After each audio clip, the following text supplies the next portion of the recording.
ပါဒီနေ့ကတော့ကျွန်တော်တို့လက်ပလီစွန်ဖွင့်ကိုရောက်နေတာဖြစ်ပါတယ်လက်ပလီစွန်ဖွင့်မှာဒီမှာဟိုဘက်တောင်တက်မှာပေါ့နော် view point ရှိတဲ့တောင်ကိုတက်မယ်တို့ကျွန်တော်တို့ရိုးရိုးဆိုင်ကယ်တွေတက်လို့မရပါဘူးဒီတိုင်ရတက်လို့မရပါဘူးဒီလိုတို့တောင်တက်တဲ့ဆိုင်ကယ်တွေပေါ့နော်ဝိပ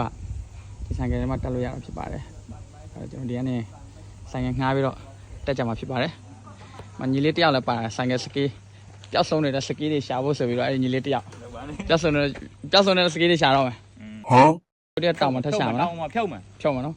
ဘယ်ဘဲကိုရွေးချယ်တာလဲခဏနေပြမှာဘယ်ရွေးချယ်တာလဲအသေးဆုံးပဲကိုတွေ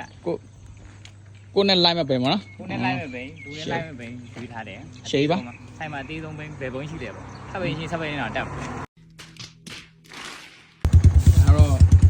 ်ဒါတော့ဘိန်းဒီမျိုးစားပါတော့ဒါကလပ်မပါပါဘူးဒီကလက်ချက်ကဝါဆကီဒီဘိန်းနဲ့ဖြုတ်မယ်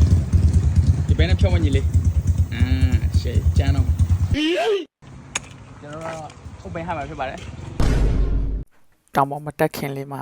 ဘိန်းတွေတွားပြီးခွာကြည့်တော့ဗောနော်အနေထားအဆင်ပြေမလားပါညာဗောညီကိုလေးစကားတွေပြောနေကြတယ်ပါညာဟေးညီလေးအဆင်ပြေမလားညီလေးကပြောတယ်အရှိပဲကျွန်တော်မောင်းနေကြမယ်ဒီဘိန်းတွေအလဲဒီမှာဆိုင်ကလည်းငှားလို့ရပါတယ်သူတို့ကတစ်ခါငှားရင်ခုနမေးကြည့်တယ်ဗောနော်တစ်ခါငှားရင်3နိုင်နဲ့4နိုင်ကြာတွားလို့ရတော့ဗောစီကတော့ပြည့်ပြည့်ပြီမယ်စီကုန်ရင်တော့လည်းသူ့ဖုန်းဆက်ဗောစီတော့မကုန်တော့ဘူးဒီကနေဟိုတွားရင်အတွားပြန်မှာကီလို20 30အများဆုံးဗောနော်အဲ့လောက်ပဲသူကစီတိုးထည့်လိုက်ရင်တော့အထက်တော့အများကြီးမောင်းလို့ရပါတယ်ဟုတ်ကဲ့အခုဆိုရင်ကျွန်တော်တို့ဆိုင်ကလည်းငှားပဲပြီပတ်စံလေးရှင်းပြီးပြီဆိုတော့ကျွန်တော်တို့ညီကိုတွေစားပြီးတော့မောင်းနေပြီဖြစ်ပါတယ်ဒါတောင်ပေါ်စတက်တဲ့လမ်းလေးပေါ့နော်အခုတောင်ပေါ်စတက်တဲ့လမ်းလေးကတော့ချုံနေတော့ပဲဖြစ်ပါတယ်ခုနတော့ကပြောဖို့ချင်တဲ့စကားလေးရှိခဲ့ပါတယ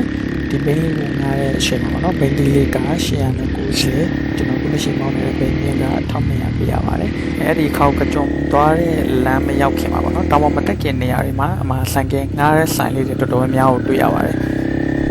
အဲ့ဒီဆိုင်တွေထဲရပဲကျွန်တော်တို့မမေ့ကျန်တဲ့ရဆိုင်ကိုရွေးချယ်ပြီးတော့ငှားရလို့ရပါတယ်ခင်ဗျာဒီတယောက်စကီးပြနေပြီရှိမှာလေဟုတ်တယ်တရှုပ်လို့မရဘူးဒါတော့ပထမအစပိုင်းလေးပဲရှိတယ်ပေါ့နော်နောက်ပိုင်းမှာဒီထက်ဆိုးတဲ့လမ်းတွေကိုမောင်းကြအောင်မှဖြစ်ပါတယ်ဒါတော့နောက်ထပ်တစ်ပိုင်းမှာတက်ပြီးမှဖြစ်ပါတယ်လို့ဆိုတော့ကျွန်တော်ဗီဒီယိုကရှေ့တော့မှဆိုတော့ဟုတ်တယ်ဟာဒီလိုလမ်းနဲ့မှာမောင်းရတာကျွန်တော်တို့နေ့လည်မောင်းနေကြလမ်းမဟုတ်တော့လည်းထူးထူးဆန်းဆန်းလေးဖြစ်သွားတော့ပေါ့နော်နောက်ပိုင်းကျွန်တော်တို့လက်ပလီဆိုတော့ကိုရောက်မှဆိုရင်ဒီခေါက်ကကြုံတောင်းအချိန်လေးရခဲ့ရင်ပေါ့နော်ကြကြမှာတစ်ခါတော့တက်မယ်လို့စိတ်ကူပေါက်သွားတော့ပေါ့နော်ဒါနဲ့ရှေ့ရညီလေးထုတ်ချက်တွေကိုအောင်လိုက်မမေ့တော့မသိရင်ဒီတောင်းကလာပြီးတော့လက်ကျင်လာတဲ့အတိုင်းပေါ့နော်ရှေ့ရုပ်ဖြုတ်နေလိုက်လို့ကျွန်တော်လည်းဒီဘိန်းကိုတောင်းပေါ်တက်လာတာပထမဆုံးတစ်ခေါက်ဆိုတော့တက်ပြီးတော့ရောတက်ပြီးတော့မကျွမ်းကျင်ဘူးပေါ့နော်တက်ပြီးတော့အသားမကျသေးဘူးမကျွမ်းကျင်တဲ့ဆိုင်ကျွမ်းကျင်တယ်လည်းပါတော့ပေါ့နော်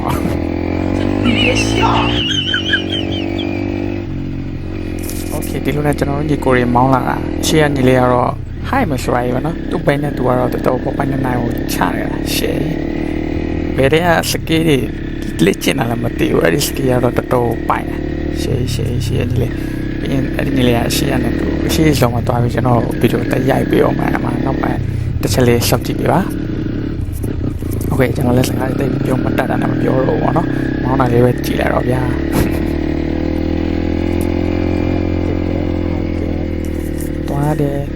တွားတယ်ရှေ့ပေါ့နော်ဒါကတစ်ခါတွားပြီးလဲနောက်တစ်ခါပြန်တွားခြင်းနဲ့ဆက်ရတော့ထိန်းချုပ်လို့မနိုင်ဘူးဖြစ်နေတယ်နော်နောက်တစ်ခါတွားဖြစ်ရင်အချိန်ရရင်လဲတစ်ခါတော့မောင်းတက်အောင်မှဖြစ်ပါတယ်နောက်တစ်ခါတော့တေချာပြင်ဆင်ပြီးတော့တွားရပါတော့ဒီလိုလမ်းနေမောင်းရတဲ့ feeling ရအမှလာကြည့်လာတော့ဗျာရှေ့ဒါတော့အစပဲရှိသေးတယ်နော်နောက်ပိုင်းနေအများကြီးရှိပါသေးတယ်ဒါမိုးတွင်းဆိုရင်တော်မောင်းခတ်မဲ့လမ်းပါနော်ကျွန်တော် YouTube မှာတွားပြီးတော့ပြန်ကြည့်တာမိုးထဲမှာဟုတ်တယ်မှာဘော့ဒီပေတလူးနေပြီးတော့တော်တော်မောင်းခတ်တယ်နော်ဒီလမ်းနေဆိုင်ကယ်တွေလဲကြတာနဲ့ပျော်စရာကြီးဟာသားနေတာပေါ့ပြောမယ်အန်ဒီရဲ့ကြီးမှဖြစ်လာတော့တက်ပြီးတော့မဖြစ်ဘူးနော်ဘာလို့အချိန်နဲ့မမောင်းတဲ့နေရာတွေမို့လို့လည်းပါတော့ပေါ့နော်မြင့်ရတော့တော်မြင့်ပါတယ်တောင်းနေဒီနေရာမှာတတိထားမိတဲ့တစ်ချက်တွေရှိတယ်ပေါ့နော်ကိုယ့်ရဲ့စကီးကတော့ဒီလောက်ပဲရှိပါလားဆိုတော့သိလိုက်တော့ပေါ့နော်ကျွန်တော်တို့မြေပြတ်မမောင်းနေတဲ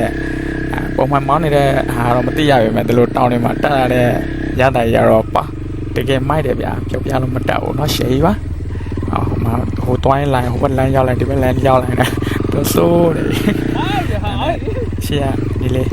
ဗီဒီယိုရပ်ပြီးတဲ့နေရာကိုရောက်ပြီပေါ့နော်ချာတော့ဒါနဲ့ဒီဗီဒီယိုရပ်ပြီးနေတာကတော့နောက်ကကျွန်တော်ညီမလေးပဲဖြစ်ပါတယ်သူကလည်းတလောက်ခက်ခက်ခဲမှရိုက်တာနိုင်တဲ့စကေးကိုလည်းတရှုပ်လို့မရဘူးနော်